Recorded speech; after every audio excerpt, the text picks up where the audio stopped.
Sur ce plateau ce soir.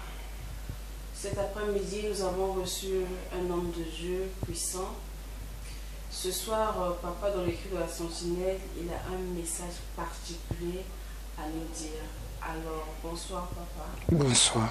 Qu'est-ce que vous nous avez apporté ce soir sur ce plateau? Oui, encore une fois de plus, merci pour le temps que vous avez disposé pour pouvoir bénir les enfants de Dieu. Le message que nous avons apporté, c'est sur les conseillers. Je m'explique. C'est un élément que beaucoup de gens négligent. La Bible nous fait comprendre déjà que nous devons garder ton cœur plus que tout, car de lui vient la source de la vie. Alors, quelquefois, on ne sait pas, les paroles, c'est une sémence. Toutes les fois quand quelqu'un te dit quelque chose, et toutes les paroles que tu reçois, si ces paroles-là sont bonnes, alors cela pourra peut-être te bénir demain. Mais si les paroles que toi tu reçois, ces paroles ne sont pas bonnes, sache-le qu'un jour, ces paroles finiront par te détruire. Alors pour comprendre ces choses, nous allons prendre un passage de la Bible.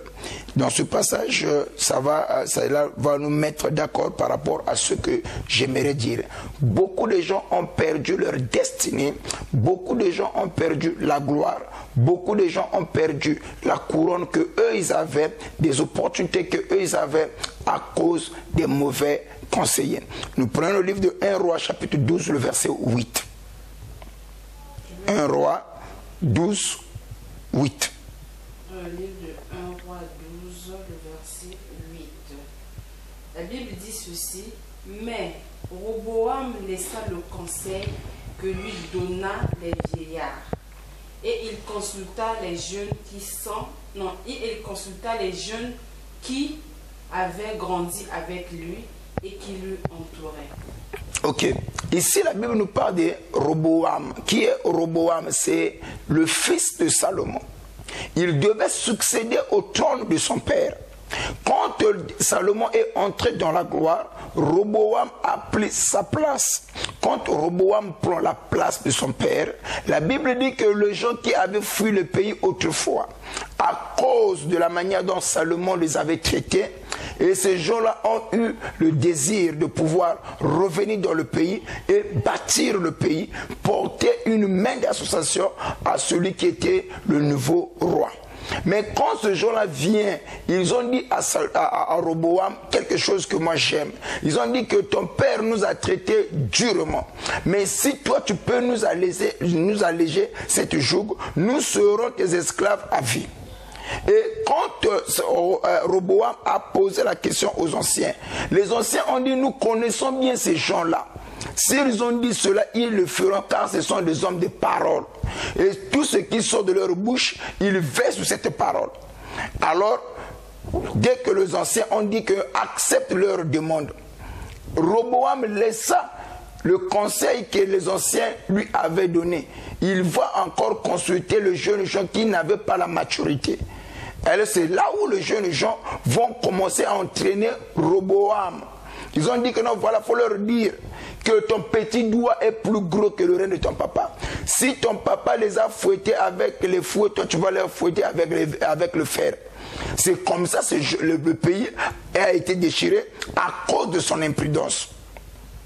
Alors, j'aimerais dire, beaucoup de gens aujourd'hui ont perdu le mariage. Beaucoup de gens ont perdu des opportunités à cause de mauvais conseillers. Bien-aimé, tu dois savoir qui tu donnes tes oreilles. Et celui que tu donnes des oreilles et ce que tu écoutes influencera ta vie. Alors, il n'est pas bien d'écouter n'importe qui. Quand tu as des problèmes, quand tu as des situations, tu dois examiner les conseils que les gens me donnent. Qu'est-ce qui les pousse à me donner ce conseil-là? Pourquoi? Quel est l'intérêt qu'eux poursuivent? Et en ce moment-là, que tu seras béni.